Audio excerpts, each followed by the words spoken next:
My name is Joshua Burks, and this is Emmaus Presents.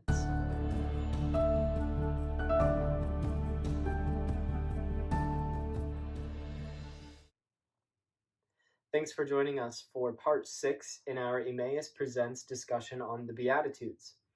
This video will look at the 6th Beatitude. It's found in Matthew chapter 5, verse 8.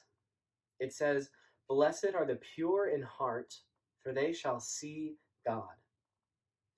This is a rich beatitude, one that you could spend an endless amount of time praying with and continuing to draw fruit from.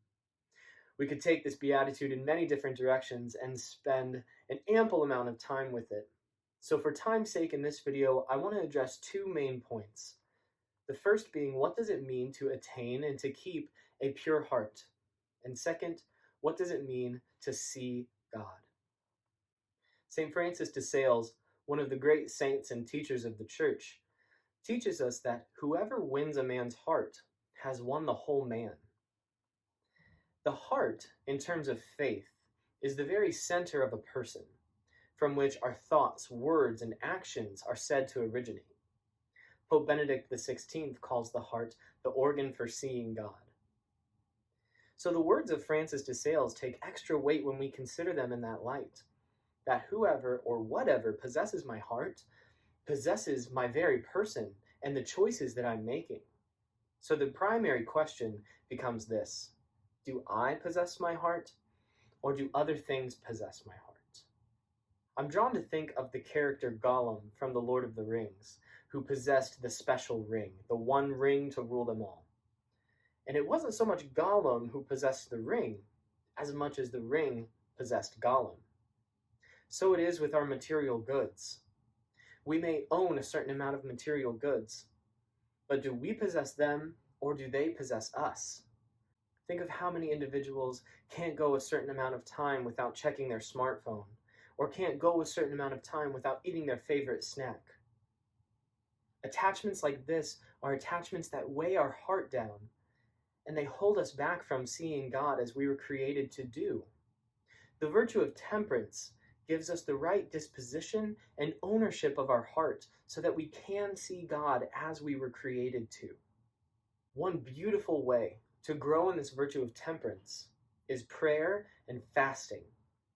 Something as simple as denying ourselves food for a certain amount of time helps us to grow in that virtue of temperance, of denying physical good and pleasure and attuning my heart to spiritual things, so that I can fulfill the blessing of the Beatitude and possess my heart and see God. So what does it mean to see God? St. John tells us that one day in the beatific vision we will see God as he is. And that's true. But I think there's also a present quality to this beatitude of seeing God. That those who are pure of heart will not only see God face to face one day, but they begin to see the face of God now. John tells us in the prologue of his gospel that before Jesus took on flesh, no one had ever seen God.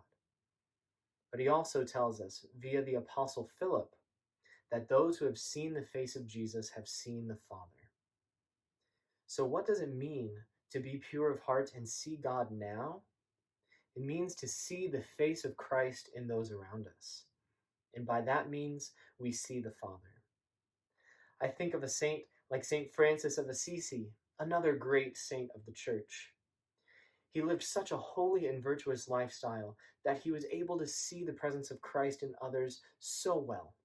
A story goes in the life of Francis that he was brought to a certain priest who was living an unholy lifestyle, and they wanted Francis to reprimand or upbraid this priest. But when they finally brought Francis to this priest, instead of reprimanding him, Francis instead bowed down before him and kissed him, because he was God's priest. He saw the presence of Christ in this priest, regardless of his lack of virtue or maybe his sinful lifestyle. May our hearts be like St. Francis. May we possess our hearts with the virtue of temperance, so that we may see the very face of Christ in those around us. Thanks for joining us in this discussion of the 6th Beatitude. Look forward to joining you in the next video as we discuss the final 2 Beatitudes. God bless.